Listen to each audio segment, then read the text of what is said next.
Tak. Awak tipu ni. Jangan sampai saya viral kan awak. Tak naklah orang cek-cek kepala saya ni. Saya tak suka. Saya nak kali je terus. Nama apa? Nama saya Fiz. Fiz, umur berapa? Umur saya 01. Hai.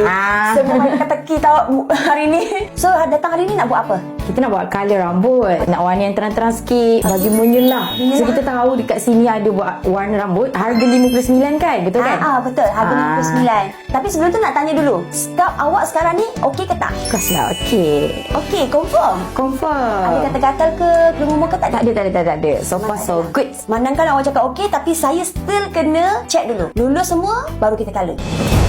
Yalah, terus colour tak boleh. Saya tak naklah orang cek-cek kepala saya ni. Saya tak suka. Saya nak colour je terus. Kalau check mesti ada tambahan harga, betul tak? Tak ada. Yang ni scan ni free sahaja. Dan ini memang SOP kita. Siapa yang nak colour ke, nak buat keratin ke, sebab kat sini kita pentingkan cantik, sihat, jimat. Harga dah jimat dah RM59 kan? Cantik dah. Tapi I nak make sure semua customer I keluar dari salon, kulit kepala sihat. Sure tak bayar ya? Sure tak bayar. Saya takut nanti sampai depan kan ada charge. Janji. Fiz, cakap tadi sekat okey. Okey je.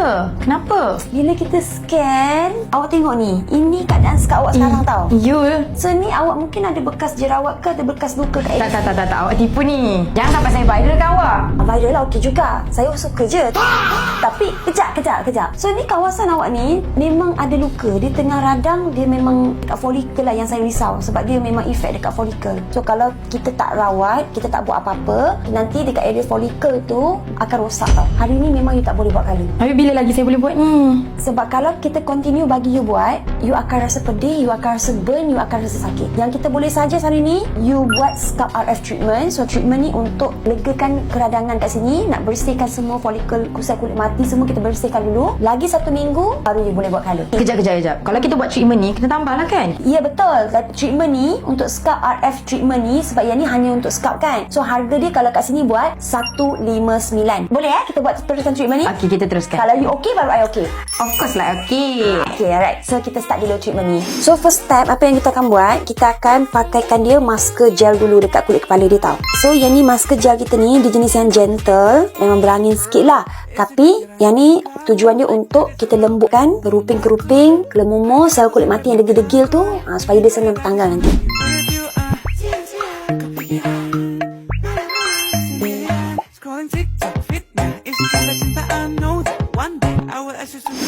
So, sekarang ni you dah ready ke belum nak tengok result after dia macam mana? Dah ready. Nak tengok after dia. So, ni kita tunjuk dulu. Ni yang before. Ni nak ingatkan dulu. Ni before, sebelum. Okay, ready after ya. 1, 2, 3. Okay, so punya kawasan kulit kepala ni kalau nampak beza tau dia punya kulit dia ni. Kemerahan, kuning-kuning. Sini dah bersih dah. So, yang luka tu of course dia akan masih ada luka. Cumanya dia dah tak ada dah kemerahan tu semua memang tak ada. So, dalam masa 1 minggu dah boleh datang balik untuk colour. Yes.